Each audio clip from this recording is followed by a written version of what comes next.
भगवान तुम्हारे चरणों में 2 फूल चढ़ाना है। महाराज हम गाय वाल नहीं आए, लेकिन तोर बारात में आ गए हैं कई भूतमान हाओ भोला के बराती हो टड़नंग टिड़िनिंग ठर्रस चेको रे शुरू करीनगा। तो जिमे अनुराग रथे नी वो संगीत कभी बिगड़े नहीं।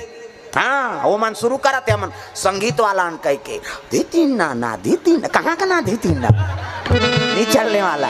अरे अनुराग कर राग के कोई महत्व नहीं है ना। प्रेम से बोल दुर्गा मैया की जय। जेकर कर समर्पण भाव है ओकर ले बड़े और भाव नहीं हो सके। प्रेम से बोल दुर्गा मैया की जय। गए शरण प्रभु राखी है सब अपराध विसार।